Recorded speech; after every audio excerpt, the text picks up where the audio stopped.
Welcome to the Cold Steel Podcast, hosted by Amir Farouk and myself, Chad Ball. We consider it an absolute privilege to bring you guests from around the world who are truly experts in their craft. Our mission is to offer you a combination of not only masterclasses on clinical surgery topics, but also insights into achieving personal growth, productivity, and fulfillment as both a surgeon and perhaps more importantly, as a human.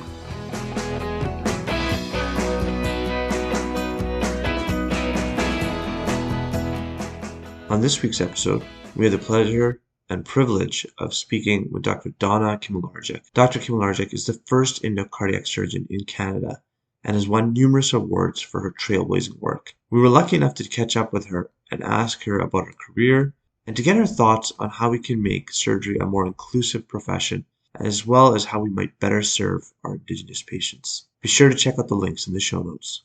Can you tell us a little bit about where you grew up? I grew up in Ottawa, but really kind of the background to that, or kind of more meat to that answer, is I'm Inuit, or well, singular is Inuk, and I was born in Winnipeg, but lived up north, or back up north where my mother's family is, but only for a brief time when I was an infant. And my father is non-Indigenous, and they had the foresight or understood the importance of education and decided to move what we call up north down south, in quotation marks I put it, because down south is any big city not in the Arctic. And so they did that because they wanted to have better educational opportunities for their children, that their kids would have all the same, extracurriculars and opportunities and experiences that all other Canadian kids get to have. And so they settled in Ottawa because they could both work there, but also there was a large Inuit population there, so we could still be connected to our culture. And I'm really, thankful for that, and owe a lot to my parents that they kind of had that foresight back in, the early 90s, that this would be an important thing to do for their kids. That's such an interesting sort of origin story, at the risk of sounding really ignorant, and I certainly don't mean it in that way, but for some of our listeners who may not know, could you define for them sort of what Inuit means and what that encompasses? Absolutely. And no, it's like, it's not ignorant at all. And like, I love that people ask, because it's really becoming a little bit more publicized, kind of, Indigenous Canadians and our cultures and the history of colonization. And, most recently in the last year, all the discovery of the unmarked graves, all at residential schools. And so, more and more Canadians are kind of learning a lot more about this. But anyway, so Inuit is the correct term to use. So a lot of folks would know or have heard the term Eskimo, which is a racial slur. Okay, that is coming from an Inuk. That is a racial slur. You might hear Inuit say that to each other, and that's fine, because that's them or us using it amongst ourselves. And you can make certain comparisons to other cultures, right? I won't get into that, but you can understand that, that happens. And so, we are the people that inhabit the Arctic, the Canadian Arctic, but also, the Arctic around the world, or well, almost around the world. And so really Inuit span from northern Alaska all the way to Labrador here on the East Coast. And it's a very distinct culture from First Nations, what again, people would have called Indian. And so First Nations is, again, the correct term, because there are many different types of First Nations within Canada and North America, and they all have their own cultures. They're all distinctly different. And so Inuit is distinctly different from First Nations, which is also distinctly different from Métis, which is the other large group of Indigenous Canadians. So Inuit are, we're the ones that inhabit the North with our own culture. We're the ones that, yes, did live and make igloos. In fact, my maternal grandfather was born in an igloo. There were no white people up there at the time. There were no settlers yet up where he or my family's from. So he legitimately was born in an igloo. And, dog sleds. Yes, my family had dog sleds, but, when my mother was a child, that's how they got around.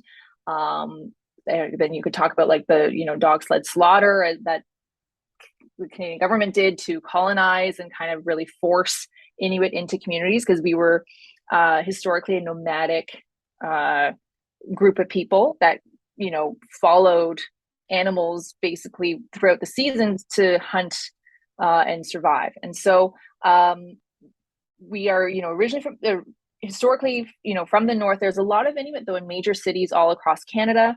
Our language is called Inuktitut. And I think, the other important takeaway is, we are distinctly different from First Nations. Your parents are really fascinating people, and I had a chance to read a little bit about them. Can you tell us a little bit about your parents' story? Sure. Yeah. And, I'm happy to talk about that because, again, like I said earlier, I owe so much to them, and they really do come from humble beginnings. And just kind of, I see them both as trailblazers a bit themselves in our families, and just really driven individuals in their own ways. So I owe a lot of my drive and determination to them. But yeah, so as mentioned, my mother's Inuk, so singular for Inuit, born and raised in Nunavut in the Arctic. There were houses at that point. So she grew up in like a traditional North American type house. She was the first child, or the only child actually in her family, to quote unquote leave the nest. And she just felt she wanted something more for herself than to just be at home in her home community, which is a community of about 300 people. So it's a small place. And so she joined the military and kind of was in a few different places within Canada, as you are when you're in the military.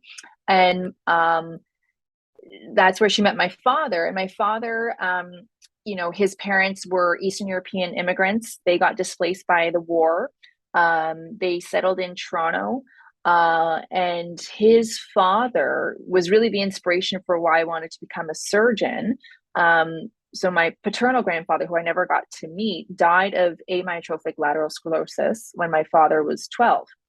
And I was very close to all my other grandparents. So I'd asked my dad, like, well, why don't I know, other grandpa? Like, how come I don't know him? And so I was 6, and he explained to me, and I remember, like, very honestly, but kindly, to a 6-year-old, that he had died of this disease called ALS. And, he explained that it's a neurological disease, and kind of, I remember him saying, eats away at the nerves in your body. So you lose all control of like ability to do things, but the whole time your brain is working perfectly well. So you understand what's going on, but you can't do anything, and there's no cure. And I remember feeling a bit scared that I didn't want that to happen to my parents or other kids' parents. I thought, nobody should have to live without their parents as a kid. And so I said, I thought, I'm going to become a neurosurgeon and I'm going to invent a surgery to cure ALS. I was 6.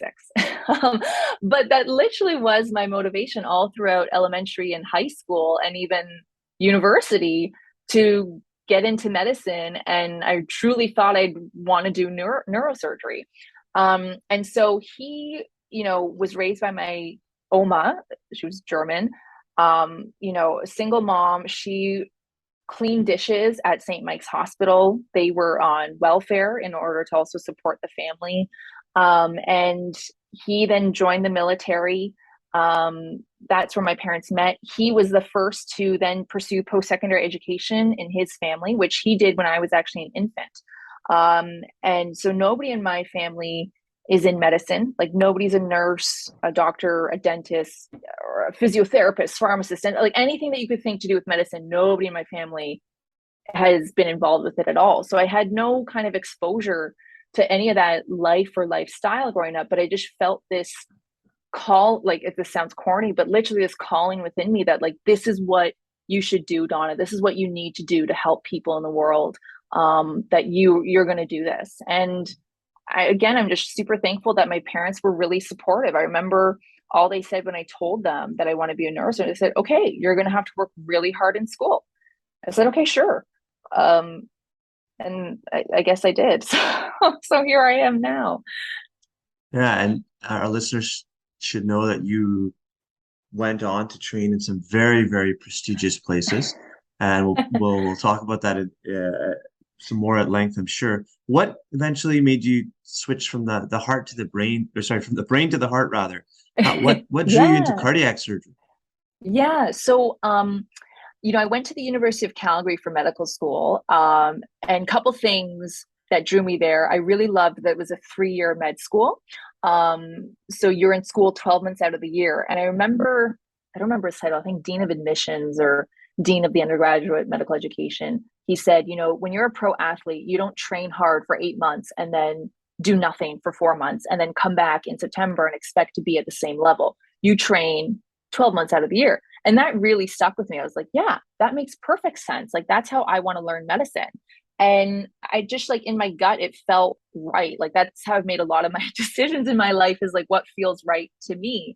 And it just felt like I'd fit in there and I'd have fun. And so I was in med school, and I started shadowing general surgery, or pediatric general surgery, actually, which I really love. There's a fantastic group of pediatric surgeons in Calgary. I mean, I think I just loved working with them, like, as well as the surgeries. And I thought, okay, well, maybe I want to pursue general surgery. And I hate to say this, but I had reached out to a neurosurgeon. I don't even remember their name, because I'd heard, they're really good with students and really accepting of having students, and they never responded. So that actually really turned me off from neurosurgery. And then it came to our heart and lung course, and I just loved the cardiac physiology. Like, I absolutely loved studying it. I found it so interesting. I remember I had Post-its all over my wall on top of my desk with, like, all the murmurs of the heart and all the characteristics and, like, the cardiac cycle. Like, I loved it. And so I just felt, okay, I need to see this. And Dr. Fadak, who's a cardiac surgeon in Calgary, gave a lecture on some of the common surgeries, and I was totally enthralled. And so I thought, okay, I need to see this. And, being from Ottawa, I reached out to one of the surgeons in Ottawa just out of the blue and said, hey, I'm really interested. Can I come shadow you? Because I knew I could come back to Ottawa and be here for a couple of weeks at home and shadow him. And that is actually Dr. Mark Ruel, who then became the chief at Ottawa, and he's the president of the Canadian Cardiovascular Society and a very renowned cardiac surgeon. And so I kind of got in with the right person. He's an amazing individual. He's so altruistic and enthusiastic about cardiac surgery that it just really kind of drew me in. And again, I felt it in my gut, like, these are the type of people I want to work with. These are the type of people I want to surround myself with. And I really liked cardiac surgery. Like, everyone says, oh, it's just bypasses valves, but, like, it's so much more to that. And no two patients are the same. And it's this really kind of fine, intricate work. Like, I'm using a lot of very small needles, so 8-prolines, and I know other surgeries do that too, but it just felt right. I was just most interested in it, most fascinated by it, and so that's what kind of drew me to the field. That's really neat. So we know why you went down the cardiac surgery road, and we know you started out in Newfoundland. Tell us about that pathway and how you ended up essentially where you are now. Yeah. So so I, in Calgary for med school, then, applied to residency. I had done a lot of electives in Ottawa, so it was very clear to a lot of people that I was really gunning for Ottawa.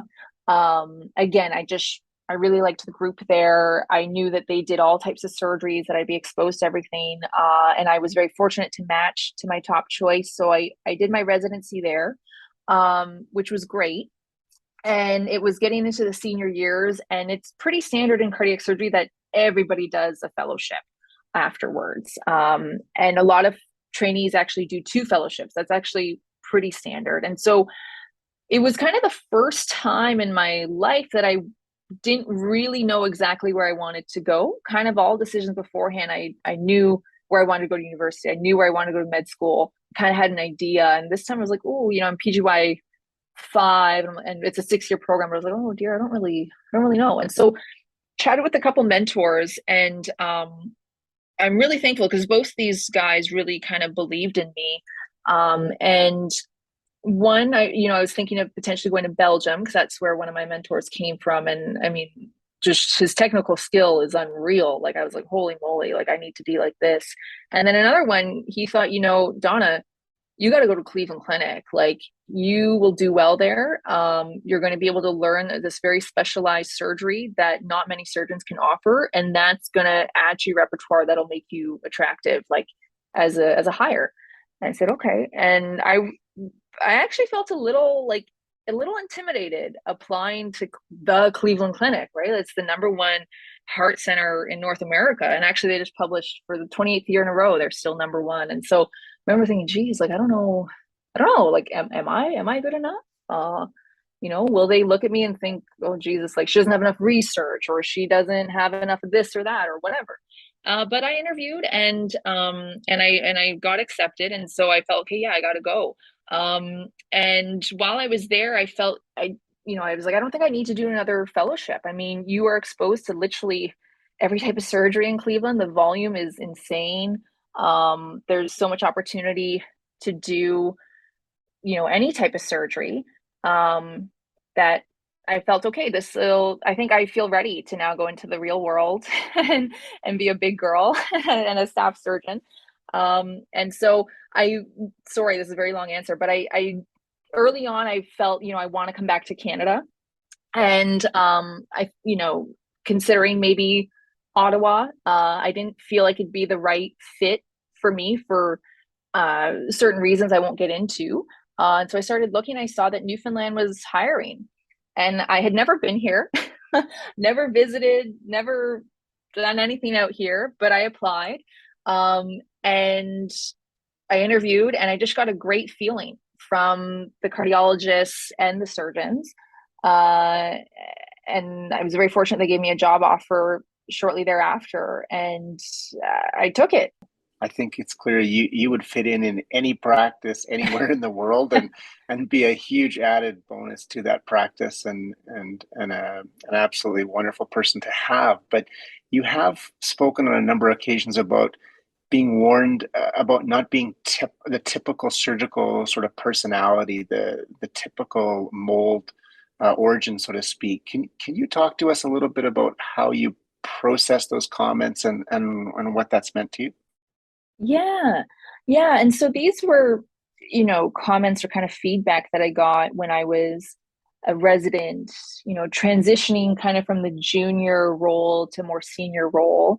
And, unfortunately, it's something that I see a lot of female trainees share very openly on social media, that, these are the same experiences they have too, right? And so, you're quote unquote too nice, too timid, you're meek, because part of this is kind of cultural, that I might not speak up as much or speak as much as maybe my male colleagues. And especially, I don't know if you've met Inuit, but there's a lot of Inuit who are very, tend to be quiet or very stoic, or, you'll be talking with them and you might think, well, are they actually listening to me? It's like, we are, but we're processing it. We're not necessarily going to speak just for the sake of speaking type thing.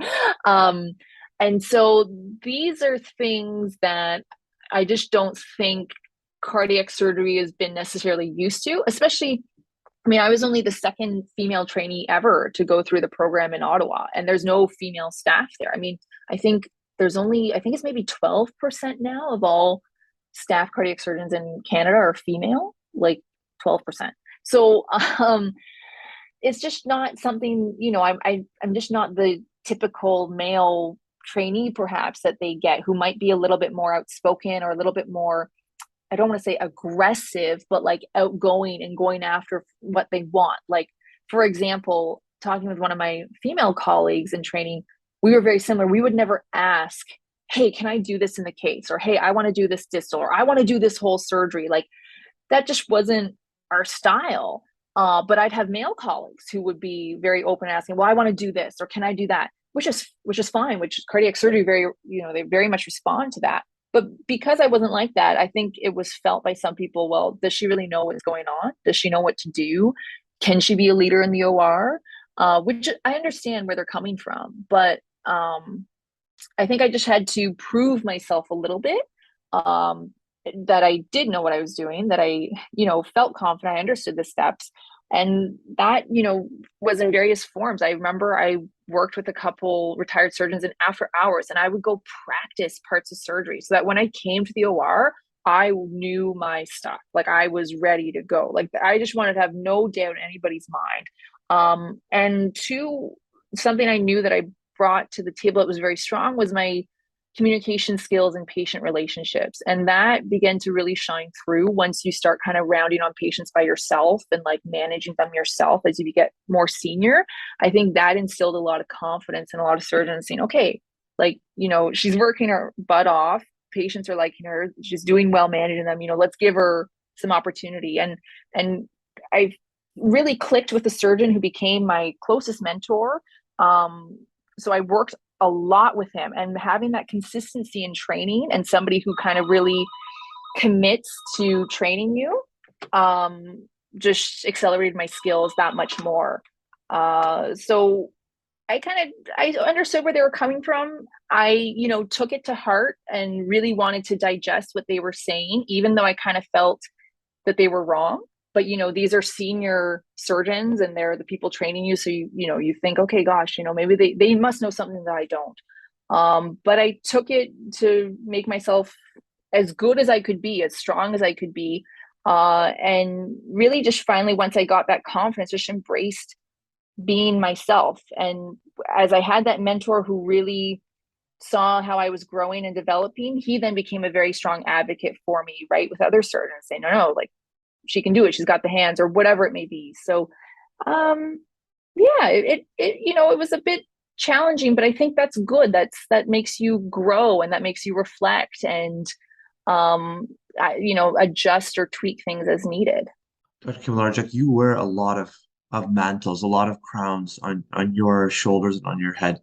You're the first Inuk cardiac surgeon in Canada, and clearly one of the few women who are in cardiac surgery.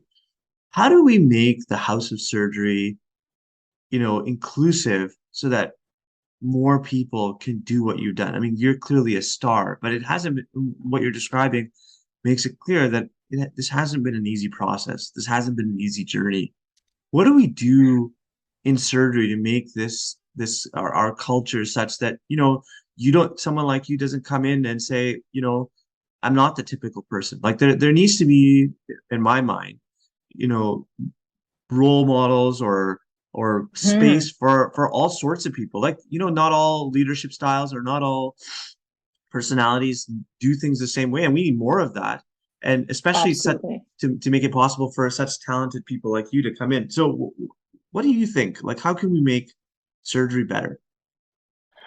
Yeah. And I mean, it's a big question. And I think, realistically or unfortunately, potentially, like we won't see all the great improvements that we need to see within surgery and medicine for a few years.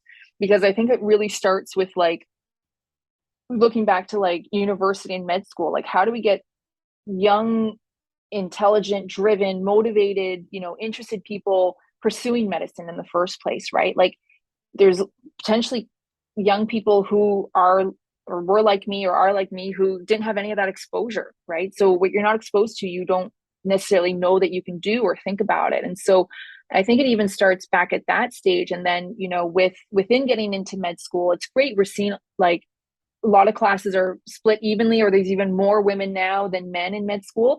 But again, talking with young women, which I'm very fortunate to get the opportunity to do so, they're still being told these erroneous, like silly things of like, well, you can't have a family and be a surgeon, or, you're not going to get a job, or you're going to be in training forever, or whatever it may be, that really discourages or frightens women out of surgery. And it's usually by people who are not surgeons or working in that field themselves, which is very frustrating. So we need to like stop that narrative that, you can't have, I don't want to say have it all, but you can't have a balanced life or have a family or pursue things that you want to do. That needs to stop.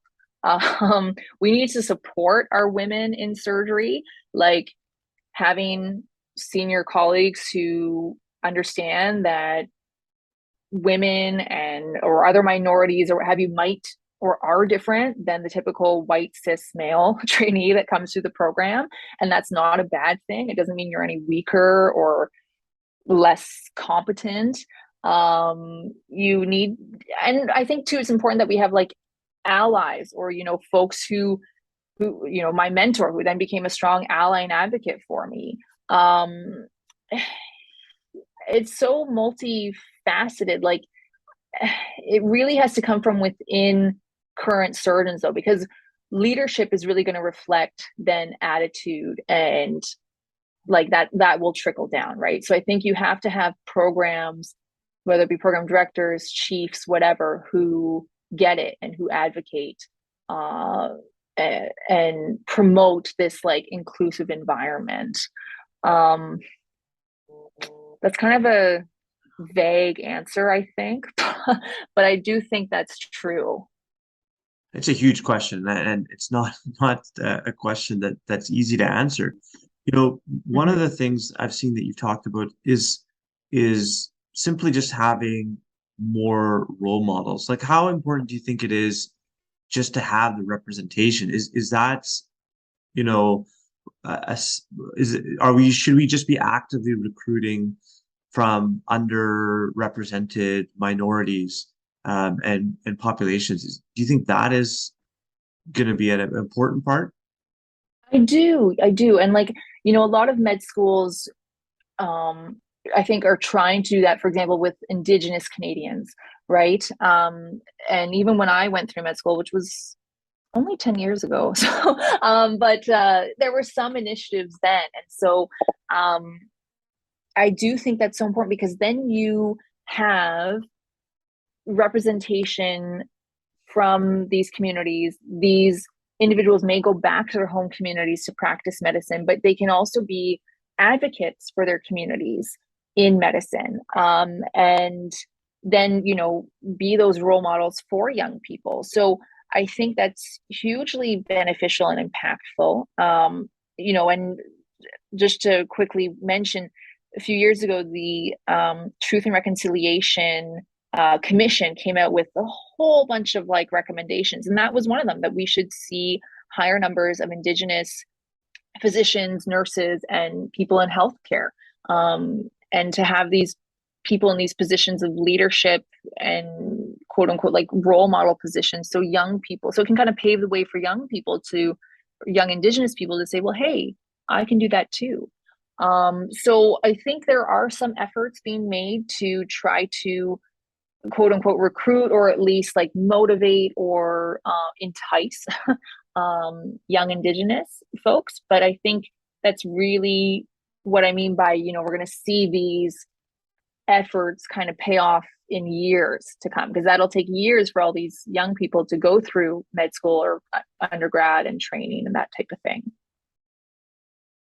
I think you might think that the barriers seem intuitive, right? Like the barriers for Indigenous people to get into medicine or to get into surgery might seem intuitive to you, Dr. Kimmaliardjuk, but I think a lot of people may not know or may not understand what the barriers really are. Can you try to describe, like, what were the barriers what are the barriers that you personally face, and more generally, like, what are the barriers that Indigenous folks face when trying to pursue a career in medicine? And you're right. Like, it might seem obvious to me, but to someone who's not Indigenous, like, why would they know about it, right? Like, so no, excellent question. So, I mean, for example, again, I feel very fortunate when I look back on my life. I've been very privileged in many senses, right?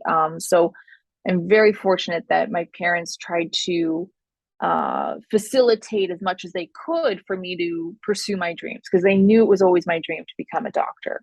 But, growing up, I remember them saying, you can be anything you want in the world. Like, whatever you want to do for your career or when you're grown up, you can do that, but you have to go get either a university or college degree, because they understood that could be something I could fall back on And that'd be hugely valuable, especially as an Indigenous Canadian. That's like a golden ticket. That so if I want to go try to be a world pop star and that fails, but I've got my degree in whatever, I can always come back and use that for something, right? To at least be able to support myself and have a job or a career. And so I said, okay, that's fine. Like I want to go to university. I want to do these things. But when the time came in high school to apply to university, I remember this. It cost $105, and I grew up in Ontario, so it would get you this like online account, and it would let you also then apply to 3 universities with at $105. And then if you wanted to apply to more universities, you'd have to pay more for those applications. And I had to pay for my own application myself. Like financially, my parents were unable to do that at the time. And I had a little part-time job that I did. And so I had the money to do it, but I only applied to 3 because I didn't want to have to spend any more money. And I was pretty confident in my grades and in myself that I would get into one of them at least. And so I applied to the 3. And so like, finances can be a huge barrier. And I mean, this could be a whole conversation, but if you look at, for example, up north, and forgive me, I'm not going to have the exact stats, but the percentage of Inuit that live at or below the poverty line is astounding. And then you compare it to non-Inuit that live in Nunavut, because there's a lot of non-Inuit now that live and work up there, and their salaries are fantastic and probably even better because obviously they're going to pay people higher to attract them to come to the north.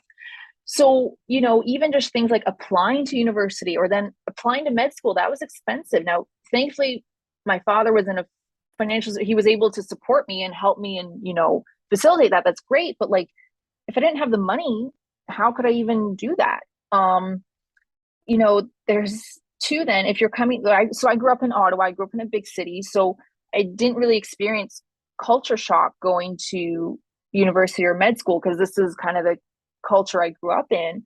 But, coming from a small isolated community where the majority of people are like you, they look like you, or they have the same culture, they have, they're your, in a lot of these small communities, they're your distant relative somehow.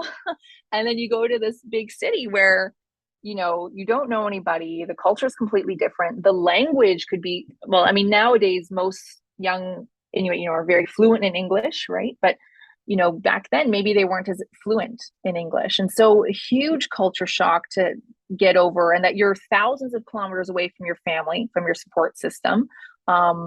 Even when I was in undergraduate or med school, like there were times it was really hard, right? And you miss your parents, or you want to be with them because you need that support because you're exhausted and stressed and all those things. But you don't have that if your family's thousands upon thousands of kilometers away.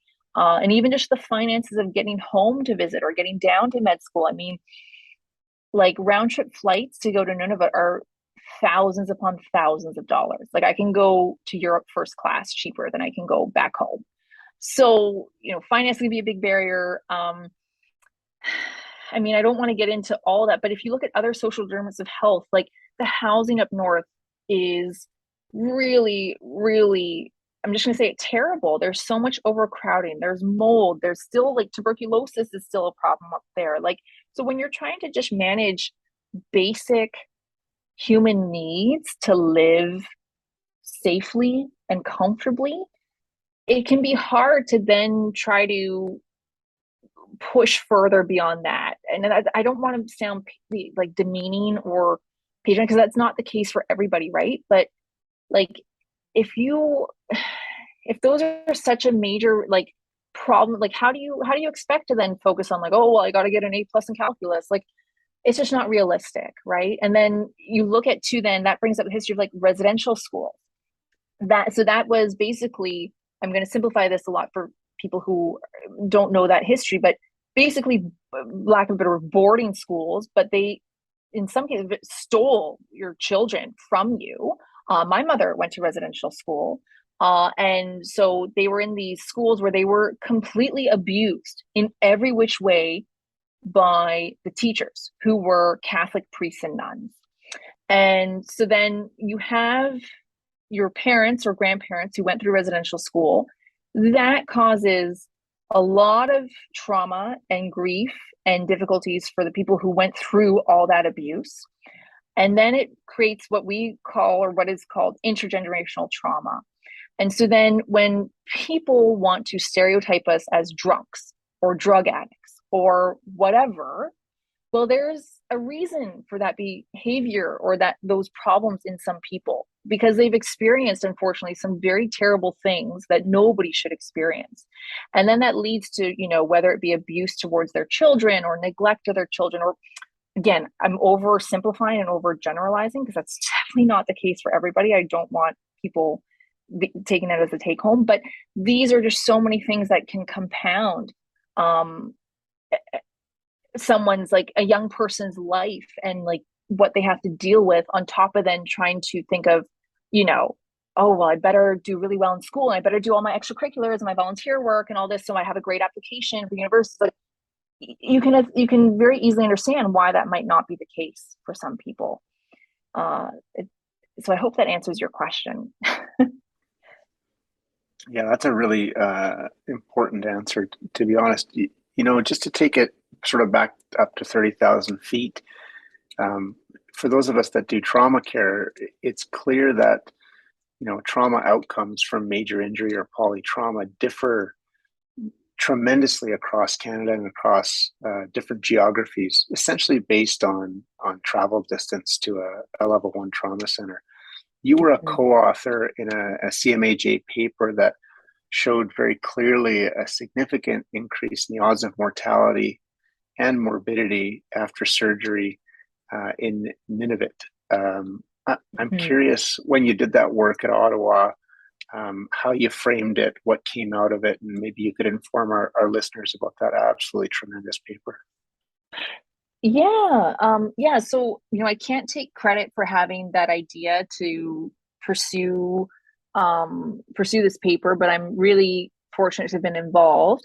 And so basically there was a group of us that did a retrospective cohort study looking at outcomes for patients who were Inuit and patients who were non-Inuit, and specifically Inuit patients from Nunavut. And that's because we have a very specific identifier, which I have as well. It's called our N number. And so you only have that if you're an Inuk from Nunavut. And so that's how we were able to very accurately identify Inuit and then compare them to, all the other patients that come to the Ottawa hospital. And this was just the one center that we looked at because this is where we all kind of worked. And we did not look at cardiac surgery. I remember that very clearly. And that's mostly, I think, because the Heart Institute is a bit separate from the Ottawa hospital. And forgive me, I don't have the paper in front of me, but I also think we did not look at obstetrical care / gynecology, and potentially not, there was something else. Please forgive me. But anyways, when we looked at all other types of surgery, so, orthopedics, plastics, all that stuff.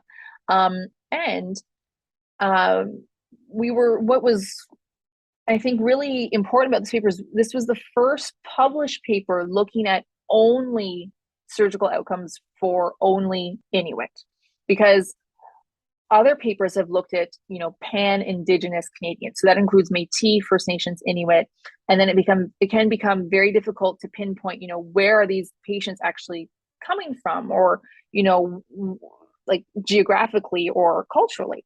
And so this was the first paper to look at just Inuit, and we wanted to look at really the 30-day outcomes for these patients who've had surgery. And as a surgeon and as an Inuk, it's not a surprise to see that Inuit had a 25% relative increase in odds of, major complications or death within those 30 days after surgery compared to non-Inuit.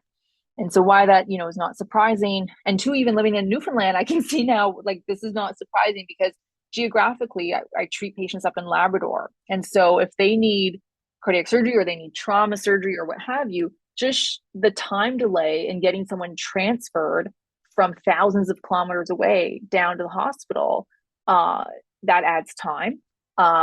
Lack of access to care. I mean, there's so many communities that don't have a doctor there all the time. Maybe a nurse, maybe a doctor comes once a month. or maybe a nurse practitioner. So you're getting delayed in diagnosis. So then obviously, delay in diagnosis, you have a more advanced stage of your disease, whatever that disease may be. And so you're presenting to surgery sicker. And as a heart surgeon, when they have worse, aortic stenosis or worse coronary disease and everything's calcified, it makes it harder. Like there are some of the hardest cases I've seen here for a straight up like triple bypass or straight up aortic valve replacement. I'm like, holy crap! Like, what the heck? And it's just because there's lack of access to care. So by the time they do get seen by a specialist and worked up, their valve is so severely stenosed or their coronary arteries are so severely calcified. Like technically, it's a bugger. Like, or they're sicker, right? Maybe their heart is now weaker, which is no good. Like then it makes it harder for them to get through surgery. So it makes sense that they're going to have a higher chance of having complications or of dying. So, it's the first kind of paper to look at this. We're then hopefully going to look at now, like 1 year outcomes. If there's any differences there between Inuit and non-Inuit. And again, it's just Inuit from Nunavut because we were able, first of all, Ottawa was kind of the quaternary center for patients from Nunavut, specifically Baffin Island. But then also we're able to very accurately identify who are actually Inuit patients and who are not. And so it'd be fantastic to do similar studies at other hospitals across Canada and also with other Indigenous cultures. But again, it can be tricky because then, how do you identify someone who's Indigenous or not? It can be a little logistically tricky, but it kind of tells us what we as Inuit knew. But now when you have something like this written on paper to actually quote unquote prove it, that there are worse outcomes, then that can hopefully influence policy, right? And resource utilization and distribution and actually hopefully affect change that we would love to see so that all Canadians have the same access to excellent care and equitable outcomes. One aspect of this is the access to care and delays to care. But I'm curious your thoughts about care once Indigenous folks actually reach care. Are there things that we could do to better serve those patients in the hospital? Like, are there things that non-Indigenous physicians do, perhaps and often without even thinking, that perhaps alienate their patients or make it more difficult for them? What are some things that we can do to make care for Indigenous patients within the hospital or within our clinics more inclusive and welcoming? Yeah, excellent question. So I've been asked this, a few times by different people in different settings. And so one thing that may seem like so basic, but I see it way more than I, should see it, is the use of a translator. So, I mean, that's for like any person who's not a native English speaking person, right? Like it's so basic, but like they need to understand what you're telling them and you need to be able to understand them too, right? Like to take a proper history and to express like, your plan of care. Like we need to be using translators, and it's not sufficient to use family members or just to rely on them or to say, oh, well, I don't have a translator. Like, I don't know what's going on. Like that's so like not acceptable. So I get it. Sometimes it's a pain in the butt. It's the middle of the night or you're busy on rounds or whatever, but like we need to do a better job at that to ensure that we're providing care that a patient understands and that you understand them. So that's like, I think really something that's like tangible, that is hopefully feasible, that should be done. And I think too, like trying to understand, your patient, whatever their living situation may be. For example, when I have patients from Labrador or from very small remote communities, like something so simple like, okay, well, I'm going to ensure that I'm not going to use staples in the leg because I don't want them to have to worry about getting those staples out in 10 days, right? Like even just simple things like that. I know a lot of hospitals are now looking at, including, I believe the Ottawa Hospital is doing it too, places for patients to kind of practice their traditional ceremonies or traditional healing practices. So for example, smudging, which that is done within First Nations cultures. It's not part of our Inuit culture, but can be very healing for patients. Maybe having elders.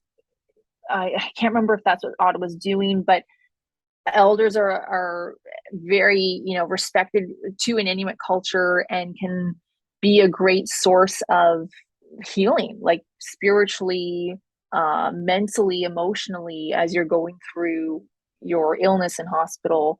That's kind of maybe more on like administrative levels to facilitate that. Something else, don't be racist as a healthcare provider. Again, this sounds so basic, but I'll share very quickly here. I was a resident in Ottawa, and I don't want to give too many details, but we were involved in the care of a patient. And as I'm going through the patient's chart, I see that a physician had written in the chart. And so I'll share this. It was a pediatric patient. They were like 3 weeks old, and Inuit. And a physician had written in their chart, patient is at higher risk for narcotic tolerance or withdrawal. I can't remember the wording, because they are Inuit from Nunavut. Like, this is a 3-week-old baby. And it was documented in the chart by the admitting team that the mother had never used drugs. But because they were Inuit, this physician just marked her automatically as a drug user, when it was like clearly written that she is not. Like, that's so racist. Like, don't be that guy. Don't do that. Wow. Like, that's so terrible. And then I reported it, and it was like a slap on the wrist. Like, oh, you'll do some cultural training. Like, this is ridiculous. So, you just don't be racist. Don't assume. And there's so many stories, right? Like, people come in, they've had a stroke, but they think that they're drunk. Or, Joyce Echaquan was crying in pain, and I don't know, there was this video, I don't know if you've seen it or heard of it, but nurses being outwardly racist towards her, and she ended up dying in Emerge.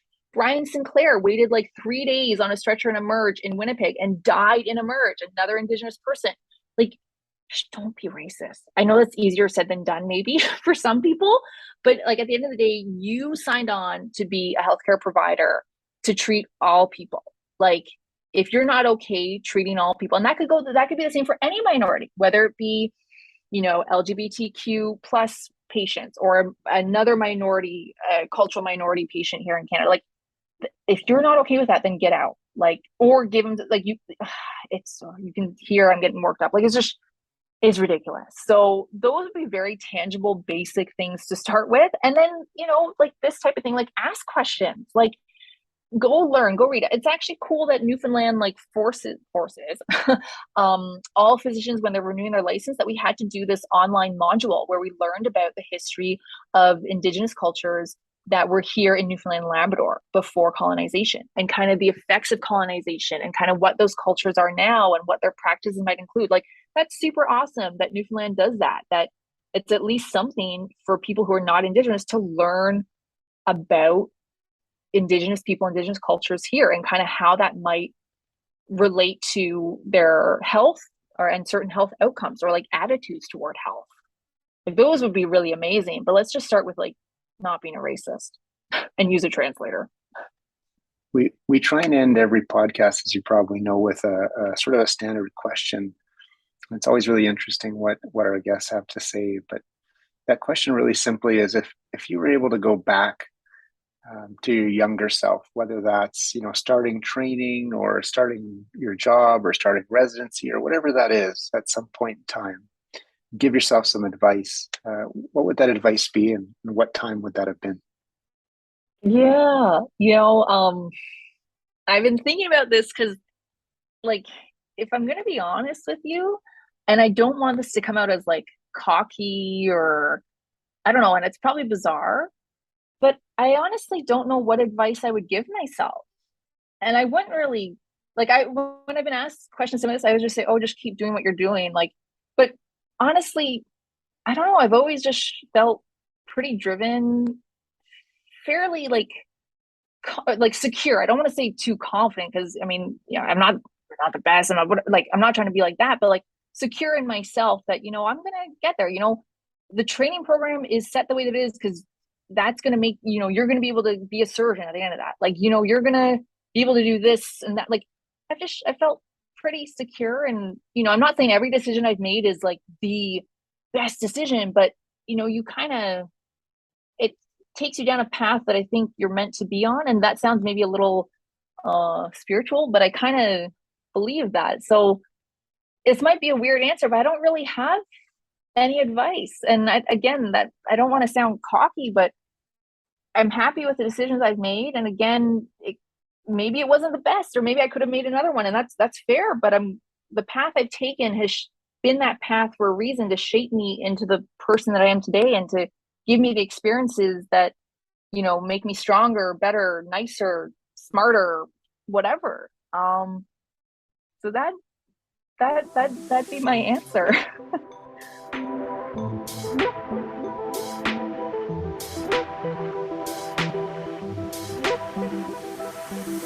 You've been listening to Cold Steel, the official podcast of the Canadian Journal of Surgery. If you like what you've heard, please leave us a review on iTunes. We love to hear your thoughts, comments, and feedback, so send us an email at podcast.cjs@gmail.com or tweet at us at CanJSurge. Thanks again.